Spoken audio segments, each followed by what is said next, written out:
Bismillahirrahmanirrahim. Assalamualaikum warahmatullahi wabarakatuh. Sobat IB Times dimanapun berada, hayya nashkurullaha azza wa jalla biqiraati alhamdulillahirabbil alamin. Wa nusolli ala nabi biqiraati Allahumma sholli ala Muhammad. Ketemu lagi dengan saya Ninin Karlina di channel IB Times, sebuah channel cerdas berislam dan kanal moderasi Islam. Dan pada kesempatan kali ini saya akan berbicara tentang implementasi toleransi dari hijrahnya Rasulullah Shallallahu Alaihi Wasallam.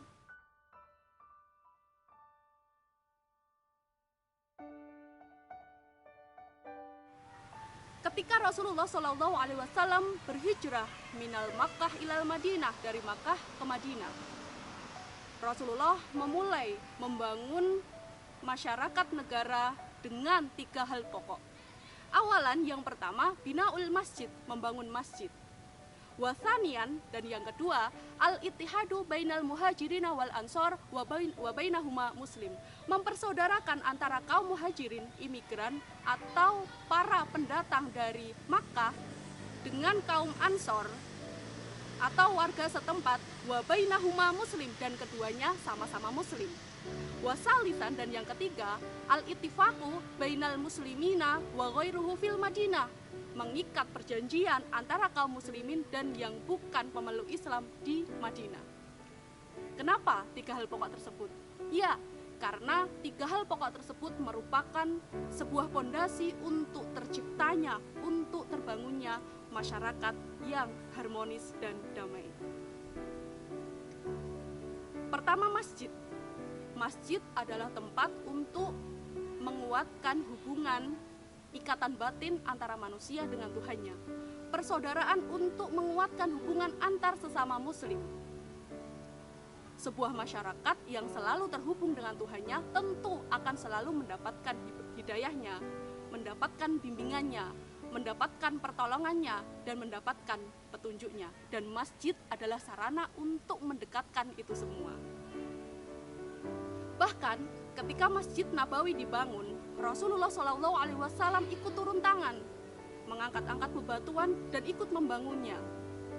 Tetapi dalam perkembangannya, masjid tidak hanya digunakan untuk tempat sebagai tempat untuk mendirikan ibadah mahdoh saja, tetapi juga digunakan untuk tempat mengaji dan juga untuk berdiskusi tentang ajaran-ajaran agama dalam rangka untuk mendekatkan kepada Allah Subhanahu wa Ta'ala. Kedua, para pendatang dari Mekah atau kaum muhajirin yang datang ke Madinah, banyak yang tidak membawa apa-apa ketika ikut berhijrah Rasulullah Shallallahu Alaihi Wasallam ke Madinah. Dengan mempersaudarakan antara kaum muhajirin atau kaum pendatang dari Mekah dengan kaum ansor atau warga setempat, maka terciptalah hubungan yang sangat luar biasa. Bahkan kaum ansor memberikan sebagian harta miliknya, sebagian tanah miliknya kepada kaum muhajirin tanpa ada transaksi apapun, tanpa ada transaksi jual beli. Sementara pada pondasi ketiga, Rasulullah Shallallahu Alaihi Wasallam menanamkan prinsip muwatonah, kewarganegaraan. Prinsip ini mengacu pada adanya hak bagi siapapun yang berada di Madinah untuk menjadi warga negara yang sama, tanpa melihat agamanya, suku bangsanya, dan juga asal keturunannya. Dengan prinsip seperti ini, kaum muslimin sama kedudukannya dengan pemeluk Nasrani atau Yahudi dalam hal bernegara, bermasyarakat, berbangsa, dan bersosialisasi. Bahkan Rasulullah Shallallahu Alaihi Wasallam telah menetapkan baik kepada kaum muslimin maupun bukan pemeluk Islam sama-sama berkewajiban untuk membela Madinah dari serangan pihak lain. Dalam bahasa sekarang mungkin prinsip ini bisa kita katakan sebagai prinsip menerima pihak lain yang berbeda. Agama Islam yang dibawa oleh Rasulullah Shallallahu Alaihi Wasallam mengajarkan kepada umatnya, mengajarkan kepada pengikutnya bahwa agama Islam adalah agama terakhir yang membawa kepada keselamatan dunia maupun keselamatan akhirat. Itu artinya itu tidak menghalangi kaum muslimin untuk menerima pihak lain, untuk menerima perbedaan, untuk menerima seseorang yang memilih agama lain menjadi jalan hidupnya. Bahwa Rasulullah SAW sang pembawa agama terakhir berasal dari suku Quraisy. Itu artinya tidak menghalangi kaum muslimin untuk menerima suku lain yang ada di Arab dan sangat bermacam-macam. Tentu ini adalah prinsip yang sangat luar biasa. Ini prinsip yang sangat tinggi dan mulia. Pengakuan terhadap orang lain, pengakuan terhadap sesuatu yang berbeda adalah salah satu bentuk toleransi yang sangat mulia dan tinggi.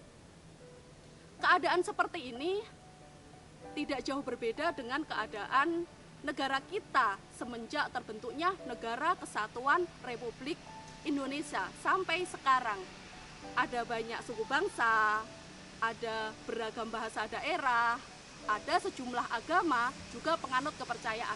Tetapi dengan perbedaan-perbedaan ini tidak boleh menghalangi kita untuk tetap membela dan menjaga persatuan negara kita, Negara Kesatuan Republik Indonesia yang kita cintai ini.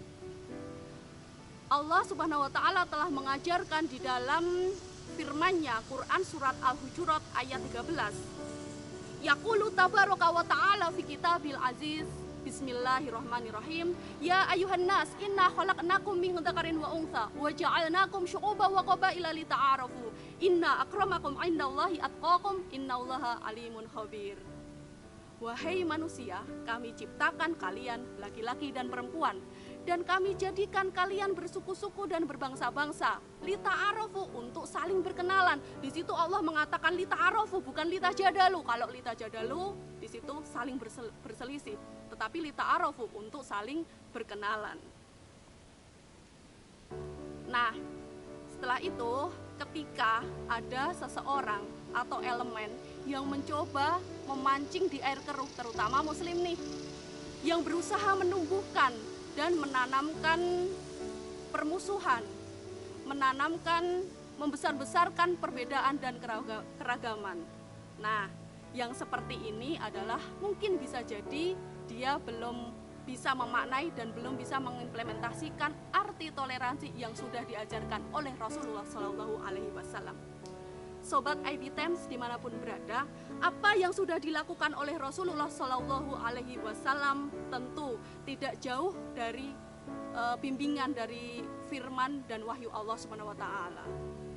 Begitulah cara dakwah Rasulullah, begitulah cara bermasyarakat Rasulullah yang penuh dengan toleransi, yang penuh dengan kedamaian, yang penuh dengan kasih sayang, penuh dengan hikmah, penuh dengan nasihat-nasihat yang baik, dan sesekali berdiskusi dan berdebat, tapi tentu juga dengan cara-cara yang baik.